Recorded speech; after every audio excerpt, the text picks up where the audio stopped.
I'm okay. Hey, listen, I'm not that weak-willed. No, it seems to be like I mean, all week it's been like this. It's like the market's really strong, and we look at me, and I'm not crying, and by the end of the day, it works out. That's good. So yeah, it's a pretty green day, but I'm planning to short some more stuff. Honestly, you know Johnny what? one note. And I wouldn't even say by the end of the day. I feel like not long after your segment, we've been selling off.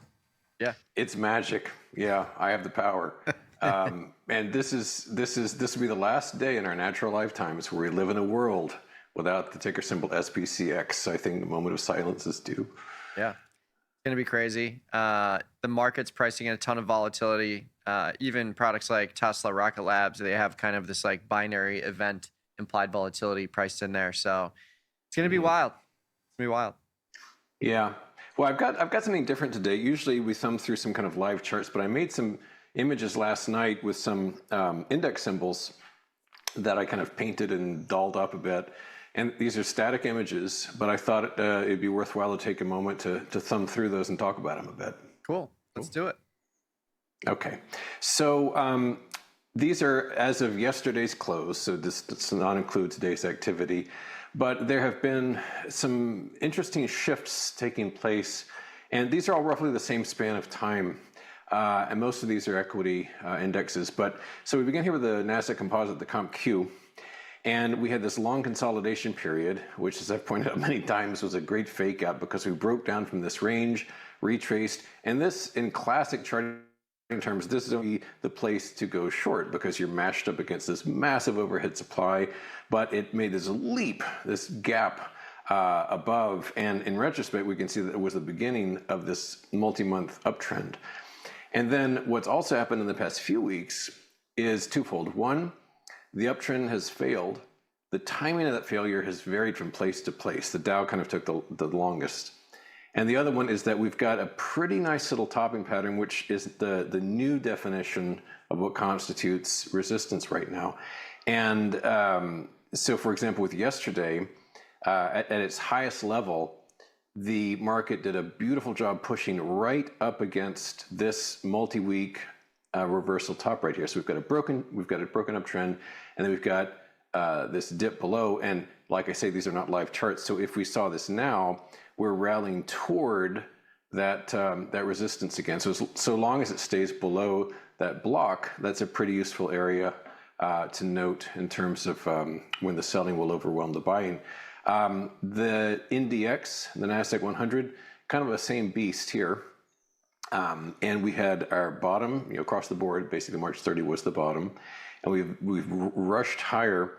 And what even I, who just does nothing but think about markets, sort of realized this morning is, if the tippity top here, which is like last week, even if we retraced just to where we were in March, a couple months back, it's about a third of the market. 1/3 of the entire NQ value is like, oh my God, it's extraordinary, which, obviously illustrates how radically this had pushed higher in a very short amount of time. So same deal, kind of a topping reversal pattern.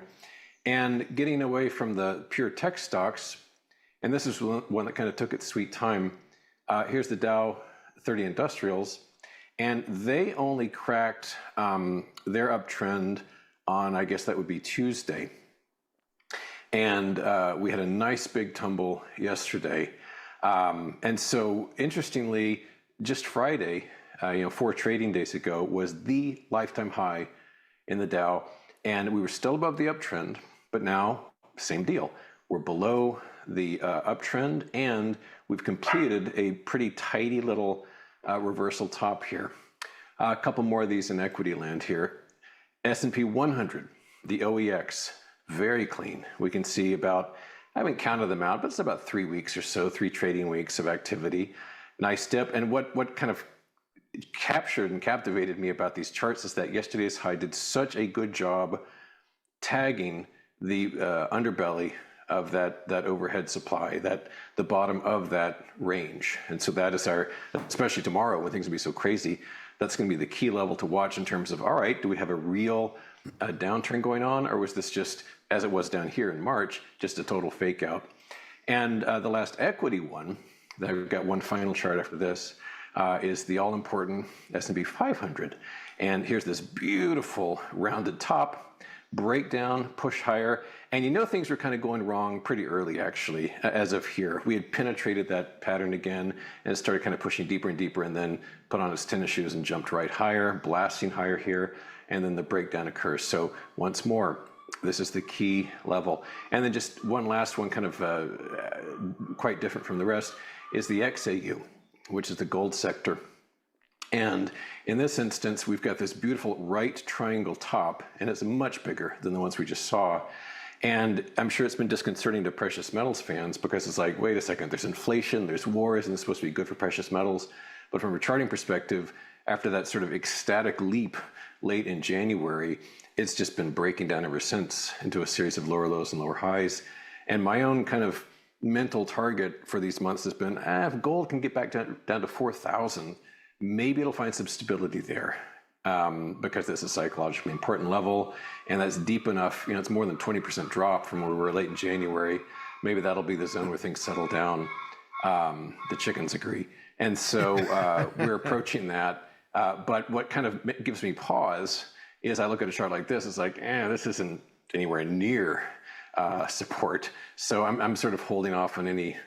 The metal I'm kind of keen on is Palladium of all things, but this chart here is like, not yet. I'm going to keep watching. So anyway, something a little different today.